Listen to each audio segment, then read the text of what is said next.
Hello everyone! Welcome to our class, Learning Science with Ma'am Leilani D. Samson.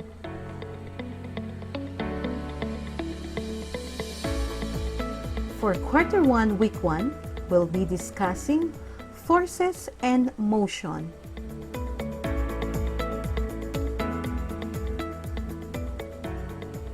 And with this lesson, we'll investigate the relationship between the amount of force applied and the mass of the object to the amount of change in the object's motion.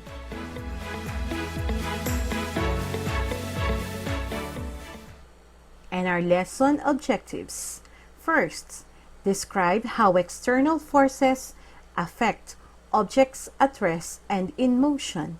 Second, explain how the net forces acting in an object affects its acceleration.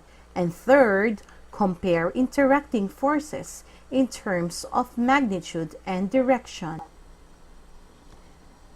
This time, I want you to analyze the following illustration. The question here is there a force?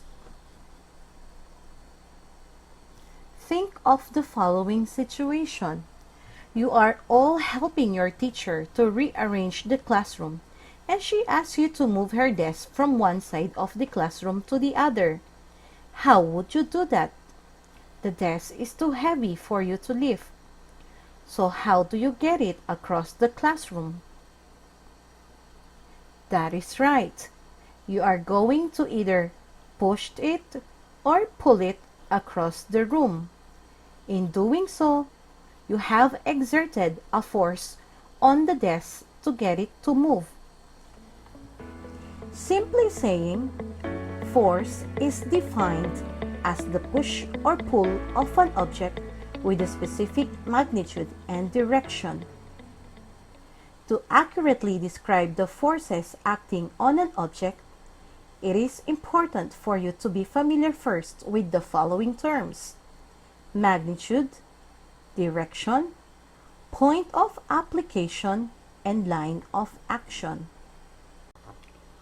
Forces are described in terms of these properties. Magnitude refers to the size or strength of the force. It is commonly expressed in Newton. Consider the following diagram showing a force, represented by the arrow, acting on a ball. The direction of the arrow indicates the direction of the force, while the length of the arrow represents the relative magnitude of the force. If the force applied on the ball is doubled, the length of the arrow is increased 2 times. The line of action is the straight line passing through the point of application and is parallel to the direction of the force. Force can be classified into 2. We have balanced force and unbalanced forces. To clearly understand that, we'll be performing Activity 1, Forces on Objects at Rest, and Activity 2, Balance of Forces.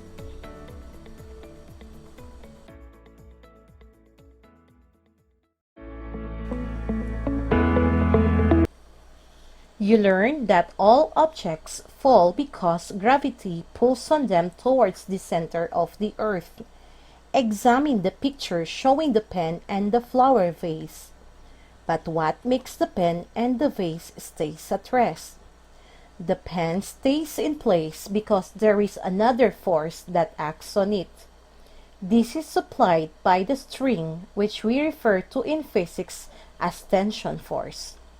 Tension force is the force transmitted in a string, rope, or wire when it is pulled tied by forces acting at each end.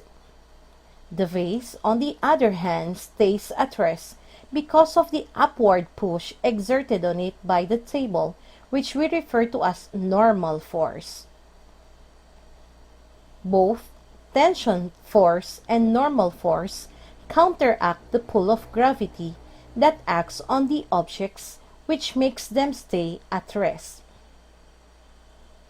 In both cases, you can now infer that the objects remain at rest because of the forces acting on the pen and on the vase are 1. Equal in magnitude, 2. Equal forces but opposite in direction, 3. In the same line of action. The forces are said to be balanced. But what is balance force? Balance force are forces that are equal in magnitude and in different direction. Here are some examples where you can see balance forces. Mango fruit hanging in the branch. Tension force exerted by the stalk is equal to the force exerted by the gravity. Thus, no motion is produced. Plate on the table. The upward force exerted by the table, known as the normal force, is balanced with the force exerted by gravity. Therefore, the plate is at rest.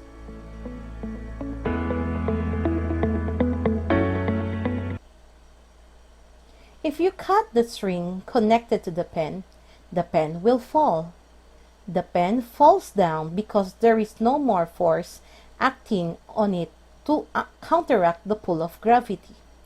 In other words, the forces acting on the objects are no longer balanced. If the object initially at rest, it is under an unbalanced force. It moves in the direction of the unbalanced force.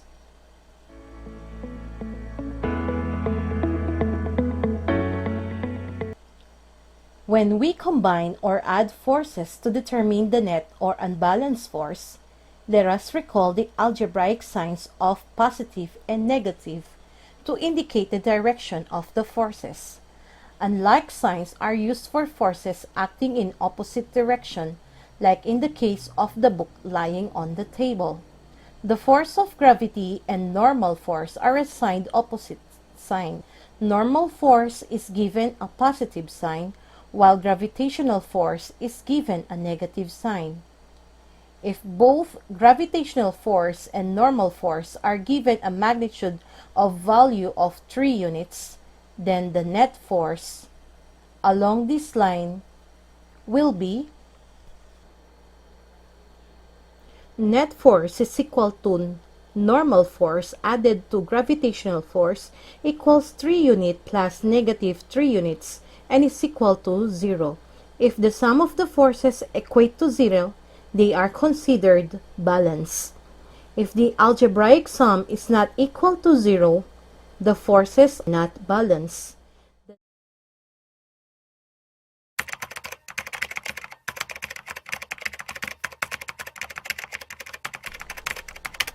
Let's try the following.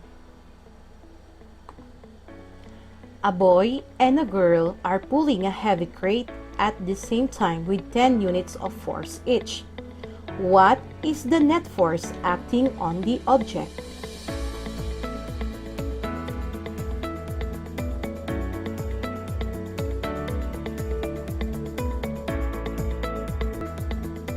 What if the boy and the girl pull the heavy crate at the same time in opposite direction with 10 units and 5 units of force respectively? What will be the net force on the object? Will the object move? To what direction will it move?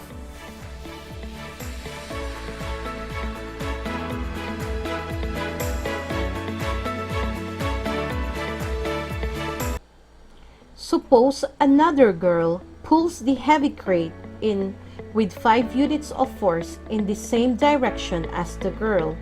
What will be the net force that will act on the object? Will the object move?